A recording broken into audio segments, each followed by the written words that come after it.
श्री शिवाय नमस्तुभ्यं श्री शिवाय नमस्तुभ्यं श्री शिवाय नमस्तुभ्यं श्री शिवाय नमस्तुभ्यं श्री शिवाय नमस्तुभ्यं श्री शिवाय नमस्तुभ्यं श्री शिवाय नमस्तुभ्यं श्री शिवाय नमस्तुभ्यं।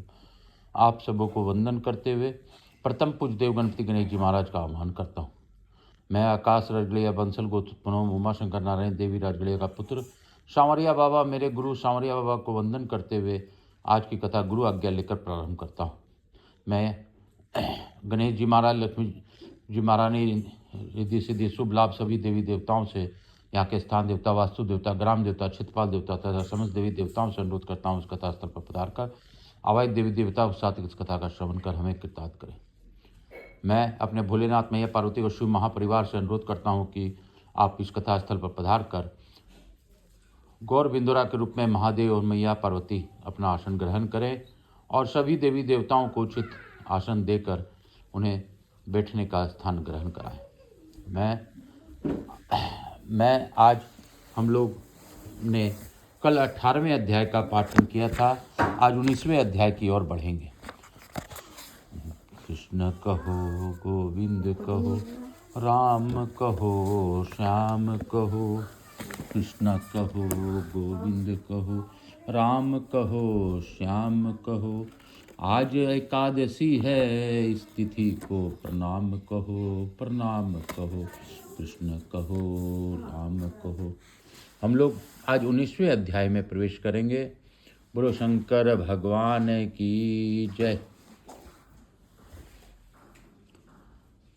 सूर्य जी बोले, तदंतर महादेव जी ने कहा, श्रेष्ठ देवद्वय ब्रह्मा विष्णु, मैं आप दोनों पर प्रसन्न हूँ। मुझे महादेव का दर्शन करो और सभी प्रकार के भय का त्याग कर दो। आप दोनों महाबली देवता पूर्व काल में मेरे शरीर से उत्पन्न हुए थे। संपूर्ण लोकों के पितामह ये ब्रह्मा मेरे दक्षिण दाएं अंग से तथा विश्वात्मा और हृदयोद्भव ये विष्णु मेरे बाएं अंग से उत्पन्न हुए हैं। मैं अब आप दोनों पर अत्यंत प्रसन्न हूँ, अतः यथेच्छ इच्छा वर मांगो, मैं उसे अभी दूंगा। इतना कहकर कृपा निधि परमेश्वर महादेव ने अपने दोनों सुंदर हाथों से प्रीतिपूर्वक उन विष्णु का स्पर्श किया।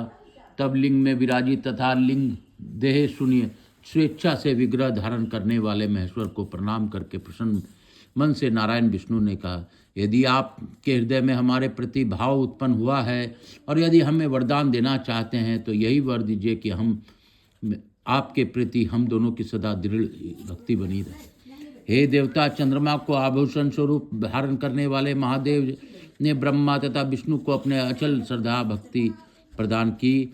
पुनः जमीन पर घुटना टेक कर प्रणाम करते हुए इंद्रियाजित नारायण विष्णु ने साक्षात विश्वेश्वर महादेव जी से अत्यंत मधुरता से कहा, हे देवेश, हम दोनों का यह विवाद तो अत्यंत मंगलकारी सिद्ध हुआ, क्योंकि हम दोनों ने के इसी विवाद के समाप्त करने के निमित्त आप यहाँ प्रकट हुए हैं। उनका यह वचन सुनकर भगवान शंभु ने दोनों हाथ जोड़े तथा सिर झुकाकर प्रणाम करते हुए वहाँ स्थित विष्णु से मुस्कुरा कर पुनः कहा।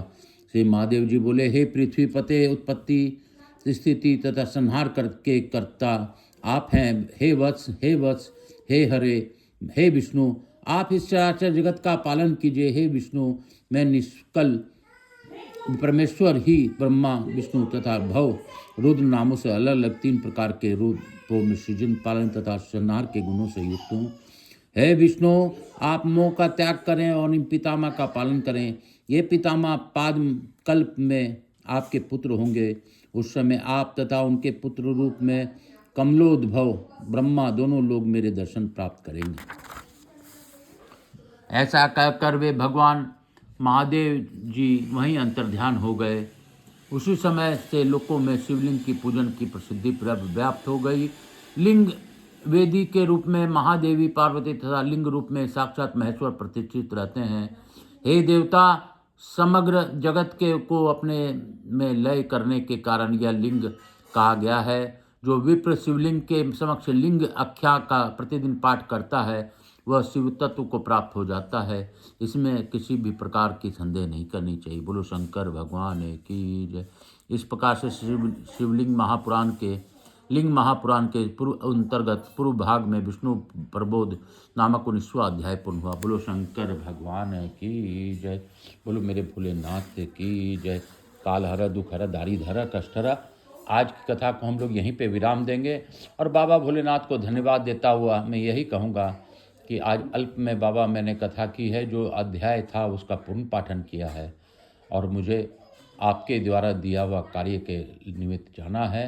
तो आपकी कृपा सभी लोगों पर बनी रहे, विश्व का कल्याण हो, यही प्रार्थना के साथ मैं प्रथम पूज्यदेव गणपति गणेश जी महाराज, लक्ष्मी महाराज, रिद्धि सिद्धि शुभ लाभ कुबेर जी महाराज से अनुरोध करता हूँ कि आप इस कथा स्थल पर पधारे, आपने यह कथा ग्रहण की, हमें आशीर्वाद देते हुए अपने सभी लोगों को आशीर्वाद प्रदान कर हमारे यहाँ चिरकाल तक स्थायी रूप से निवास करें। आवाज समस्त देवी देवताओं से अनुरोध करता हूँ कि इस कथा का श्रवण का लाभ सभी को प्रदान कर अपने स्थान को गमन करें, पुनः बुलाने पर पधार कर आशीर्वाद दें। मैं अपने भोलेनाथ मैया पार्वती तथा शिवगण शिव परिवार सभी को धन्यवाद देता हूँ कि उन्होंने भावपूर्वक इस कथा का श्रवण किया। उसके लिए बाबा भोलेनाथ की दया सभी पर बनी रहे। इसी भाव के साथ आज की कथा यहीं पे विराम देता हूँ। काल हर दुख हर दारी धर कष्ट हर हर हर महादेव।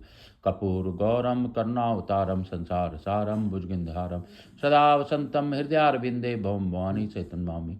श्री राम जय राम जय जय राम, श्री राम जय राम जय जय राम, श्री राम जय राम जय जय राम, श्री राम जय राम जय जय राम।